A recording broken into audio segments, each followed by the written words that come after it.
अब मैं इस सिलसिले का आखिरी खिताब, आखिरी भाषण अब कराने जा रहा हूँ। एक बात आपसे कहना चाहता हूँ, आप सब समझ रहे हैं कि मैं किसे बुलाने वाला हूँ।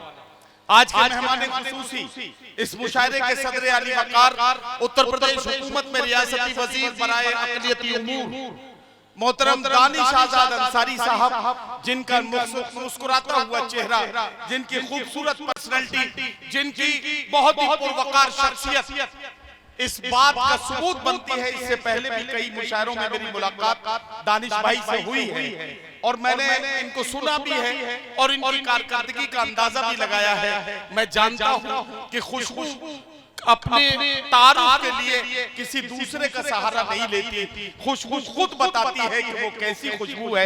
खुशबू खुद अपना परिचय कराती है, अपना तारुफ कराती है। तो आइए, मैं चाहता हूँ यहाँ से आखिरी सफों तक जितने लोग यहाँ मौजूद हैं, अपने हाथों को हवाओं में लहराते हुए आज के मेहमान खुसूसी उत्तर प्रदेश हुकूमत में अक़लियती उमूर के रियासती वजीर, हम सब सदर अली वकार और इस मुशायरे के मेहमान खुसूसी मोहतरम दानिश आजाद अंसारी साहब का इस्तकबाल करें। मैं उनसे गुजारिश करता हूं कि तशरीफ लाएं और अपने ख्यालात का इजहार करके हम सबको इस मुशायरे के लिए राह दें। जनाब दानिश आजाद अंसारी।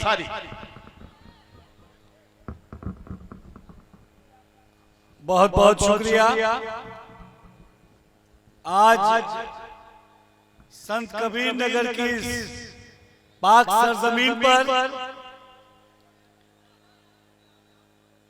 इस मुशायरे में हमारे बीच में हमारे माननीय विधायक, जो लगातार पूरे विधानसभा की जिन्होंने ईमानदारी से खिदमत की है, और इनके बारे में एक और खास बात यह है कि जब लखनऊ में ये आते हैं तो इनकी ये कोशिश रहती है कि कैसे ज्यादा से ज्यादा, बेहतर से बेहतर, अच्छी से अच्छी योजनाएं अपने विधानसभा में लाएं, ताकि इन विधानसभा के लोगों से यहाँ की खिदमत का इन्होंने वादा किया था, ईमानदारी से अपने वादे पे खड़े उतरने के लिए हम सब के लिए काम करने वाले ऐसे यहाँ के माननीय विधायक आदरणीय अंकुर जी, हमारे साथ भाजपा अल्पसंख्यक मोर्चे के प्रदेश के अध्यक्ष जनाब कुंवर बासित अली जी, और इतनी खूबसूरत शाम को जिन्होंने सजाया है, और मुंबई के सरजमीन से जिन्होंने संत कबीर नगर की आवाज को और बुलंद करने का काम किया, ऐसे हमारे वसीम भाई और मंच पे जितने भी हमारे शायर मौजूद हैं, इन सब की तरफ से आप सबको दानिश आजाद अंसारी का प्यार भरा अस्सलाम वालेकुम। ये संत कबीर नगर की आवाज नहीं है, और कल ही अभी जुम्मा बीता है। जुम्मा को तो मुस्लिम भाई डट के खाते हैं जुम्मे की नमाज के बाद, तो जोर कल वाला कुछ बाकी नहीं है क्या?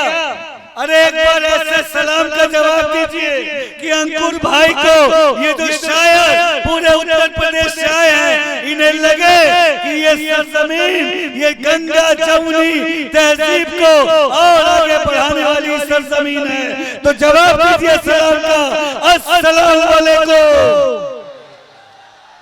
अंकुर भाई, अब आया जवाब। अंकुर भाई देखिए बहुत मेहनत करते हैं, और विधानसभा में कभी भी अंकुर भाई को खाली हाथ मैं नहीं देखता हूँ।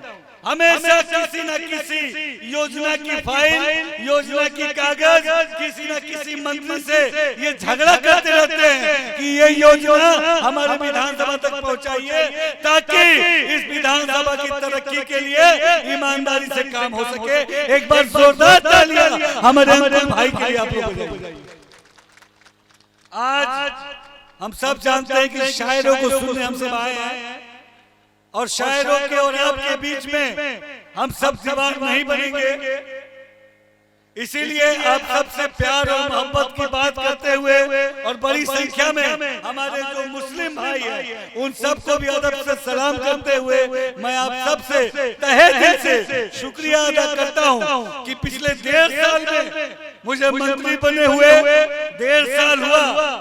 एक आम मुस्लिम परिवार का नौजवान पहली बार उत्तर प्रदेश में, वो उत्तर प्रदेश जो हमारे देश का सबसे बड़ा सूबा है, उस उत्तर प्रदेश में पहली बार किसी आम गरीब मुस्लिम परिवार का नौजवान उस उत्तर प्रदेश सरकार का मंत्री बना है। पिछले 1.5 साल में इस दानिश आजाद अंसारी ने पूरी ईमानदारी से कौम की खिदमत के लिए काम किया है और इंशाअल्लाह ऐसे ही आप इस दानिश आजाद अंसारी का हौसला बुलंद करते रहिए। इंशाअल्लाह कौम की खिदमत के लिए जो भी चीज जरूरी होगी ये दानिश आजाद अंसारी वो चीज जरूर पूरी करेगा। दोस्तों 1.5 साल में आपने देखिए मदरसा की तालीम को बेहतर बनाने के लिए हमने काम किया।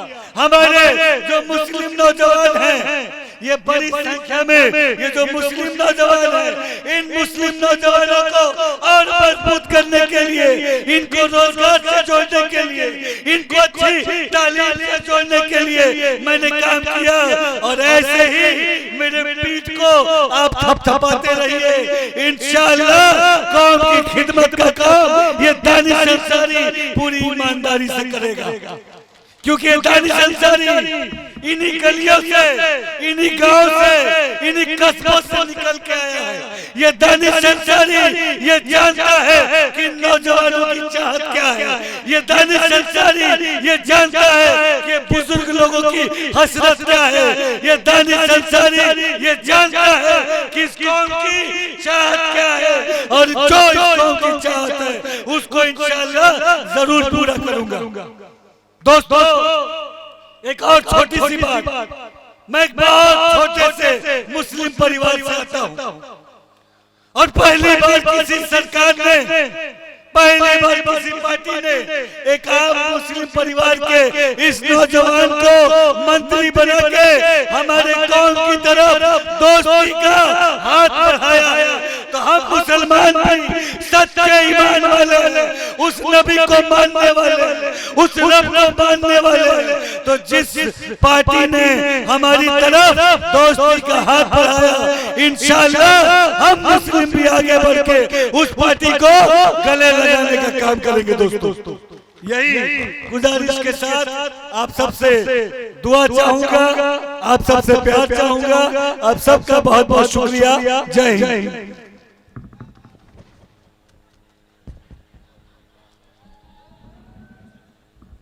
दानिश आजाद अंसारी साहब आपसे खिताब कर रहे थे। मैं तो सिर्फ इतना कह सकता हूं कि अपने जितने भी मेहमान यहाँ पहुंचे हैं, मैं इन सब के इस्तकबाल में ये कह सकता हूं कि वसीम आर खान साहब ने फूलों की माला से आपका स्वागत किया, शॉल आपकी खिदमत में पेश की। हम शायर हैं, हमारे पास लफ्जों के अलावा कुछ नहीं है। मैं एक शेर आप सबको नजर करता हूँ कि महफिल में 4 चांद लगाने के बावजूद जब तक ना आप आए उजाला ना हो सका। आप सबका बहुत शुक्रिया कि आपने इस मुशायरे में यहाँ तशरीफ लाकर इस मुशायरे और इस महफिल के वकार में इजाफा किया है। बहरहाल आप देख रहे हैं हमारे बैकड्रॉप पर एक खूबसूरत तस्वीर है। इधर मोहतरम APJ अब्दुल कलाम की, साबिक सदर जमहूरिया और हिंदुस्तान के मशहूर और एक ऐसे साइंटिस्ट जिनका लोहा पूरी दुनिया ने माना। इधर एक तस्वीर है मोहतरम मुख्तार अब्बास नकवी की। ये 2 तस्वीरें हैं जिनका जिक्र करना मैं जरूरी समझता हूँ। मोहतरम APJ अब्दुल कलाम साहब की जन्म जयंती का सिलसिला है और आज मुख्तार अब्बास नकवी साहब की यौम पैदाइश है। इन दोनों के हवाले से आज के मुशायरे का जो इनेकाद है वो भाई वसीम आर खान साहब ने किया है। हम इसके लिए मुबारकबाद पेश करते हैं। मोहतरम APJ अब्दुल कलाम का जब जब जिक्र आता है तो हमें ये कहना पड़ता है कि झुका ये कह के तिरंगा उन्हें सलाम के बाद, झुका ये कह के तिरंगा उन्हें सलाम के बाद, कोई कलाम न होगा अब इस कलाम के बाद। जनाब APJ अब्दुल कलाम ने एक गरीब घर से निकलकर बड़ी मुसीबतों के साथ तालीम को अपना हथियार बनाकर जिस तरह से इस मुल्क की सबसे बड़ी कुर्सी तक पहुंचने में कामयाबी हासिल की, ये यकीन जानिए ये नई नस्लों के लिए उनकी जिंदगी एक तरबियत है, एक सबक है जिससे हम बहुत कुछ सीख सकते हैं।